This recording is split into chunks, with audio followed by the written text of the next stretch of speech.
భద్రాద్రి కొత్తగూడెం జిల్లా మనుగురు మండలం కూనవరం గ్రామ పంచాయతీలోని అంగన్వాడీ 2 కేంద్రంలో తల్లిపాల వారోత్సవాల కార్యక్రమం జరిగింది। ఈ కార్యక్రమంలో పాల్గొన్న ఎంపీటీసీ గుడిపూడి కోటేశ్వరరావు మాట్లాడుతూ తెలంగాణ రాష్ట్ర ముఖ్యమంత్రి రేవంత్ రెడ్డి ప్రారంభం చేసిన తల్లిపాల వారోత్సవాల భాగంగా కూనవరంలో శుక్రవారం నిర్వహించడం చాలా సంతోషం।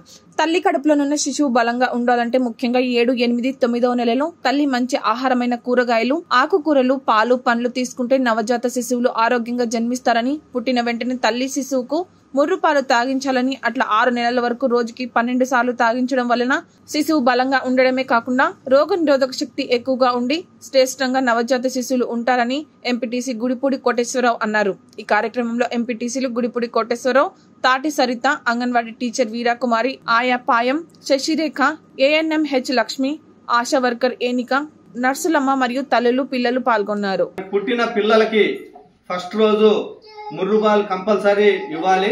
మరి దానివల్ల రోగ నిరోధక శక్తి పెరుగుతూ ఉంది। మరి దీన్ని దృష్టిలో పెట్టుకొని ప్రతి ఒక్కళ్ళు కూడా తల్లులు ఫస్ట్ డెలివరీ అయిన వెంటనే వాళ్ళకి పాలు పట్టియాల్సినంత అవసరం ఉంది। అదేవిధంగా మరి 6 నెలల లోపు ప్రతి తల్లి కూడా వారి పిల్లలకు, పుట్టిన నవజాతి శిశువులకు మరి ప్రతిరోజు అంటే సుమారుగా 12 సార్లు అట్లా 6 నెలల వరకు కూడా మరి పాలిస్తే పిల్లలు ఎంతో శ్రేష్టంగా బలవంతంగా తయారవుతారు।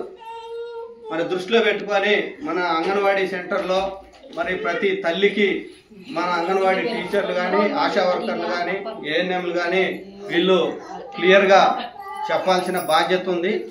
ఎందుకంటే ఇక్కడ ఆదివాసీ గ్రామం కాబట్టి ఇక్కడ పూర్తిగా వాళ్ళకి ఏం తెలియదు।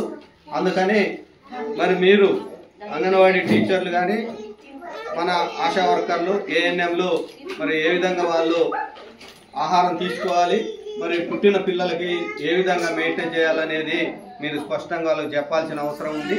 అప్పుడే మరి ఈ పిల్లలు అందరూ కూడా మరి పుష్టిగా తయారు కావడానికి అవకాశం ఉంది।